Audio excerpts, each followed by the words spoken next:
Good afternoon, everybody, and welcome to the Norwegian Cup for Division 1 teams of the Swemp Electronics Football Alliance.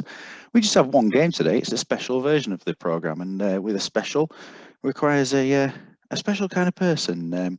The Chief Executive of the Swemp Electronics Football Alliance, Mr. Graham Symington. Graham, welcome to the show. Thank you very much, Mr. Megahorse. Absolutely delighted to be here and to see the Norwegian Cup in action.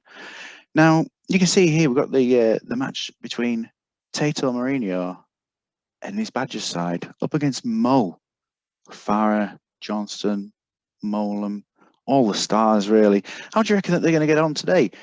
Well, taking a look at their starting lineup, it's something a little bit different, isn't it?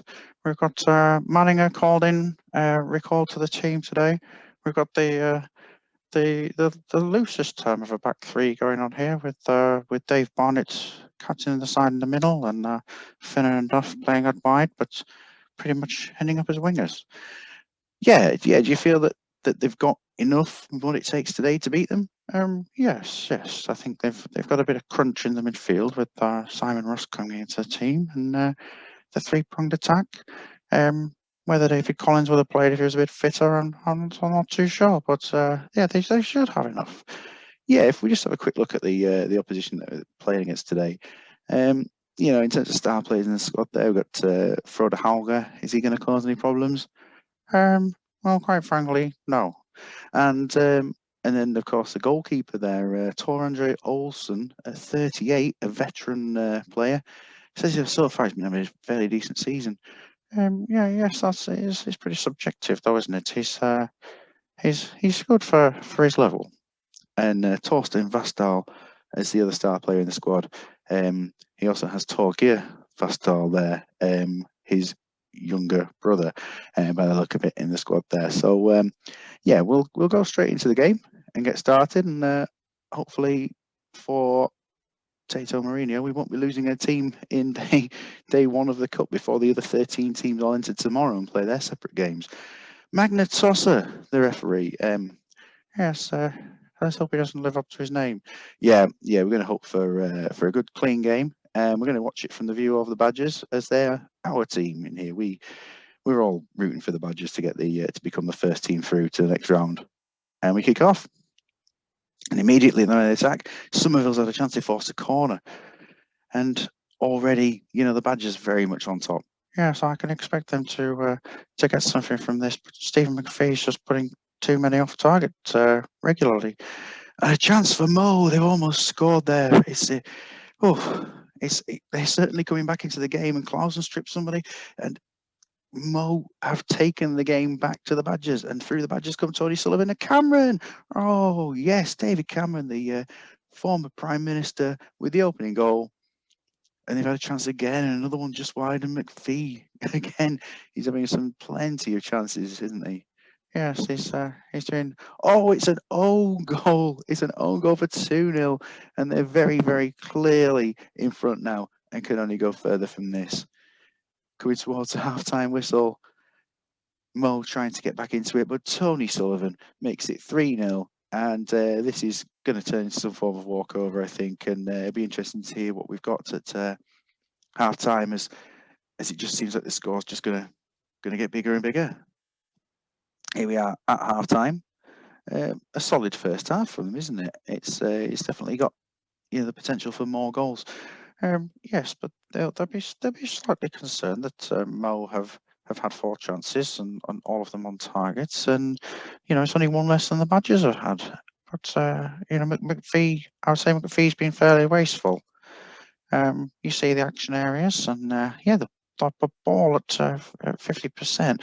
Yeah, the 50% there for possession. It's one of those things where Mo did get into that game for some real spells, but most of it is being played in the Badgers area. They out there, well, in the Mo third, of course. Badgers on the attack. It's certainly pressing.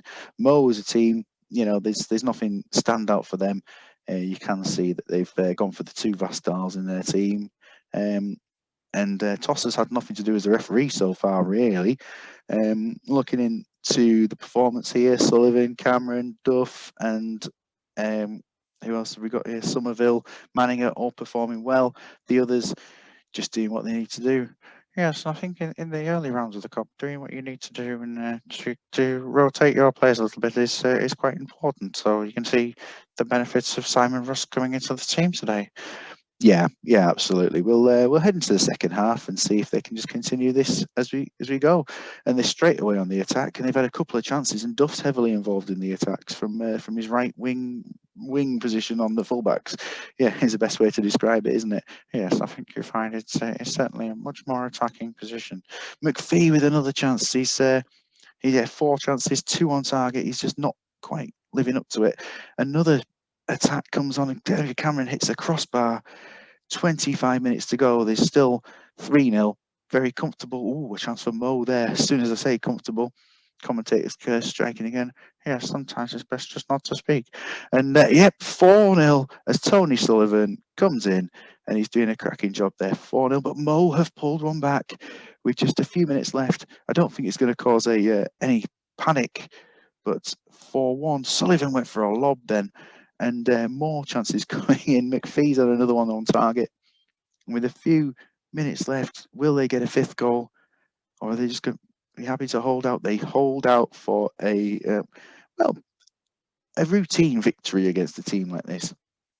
Yes, well done, Tony Sullivan, for coming in. I mean, this season he's been on the bench, but he hasn't played, and there we see a good solid 9, 2 goals, and I mean, he didn't get involved in any other way, did he? He just passed the ball and shot it, and that was about it.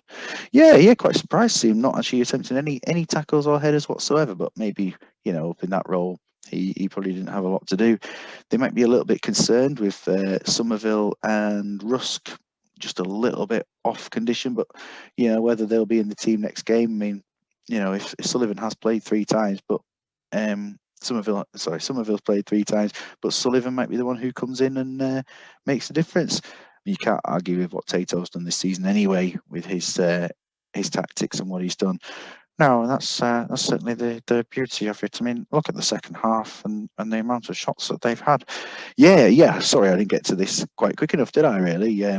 You can see they've dominated the second half in terms of chances. They've peppered that goal.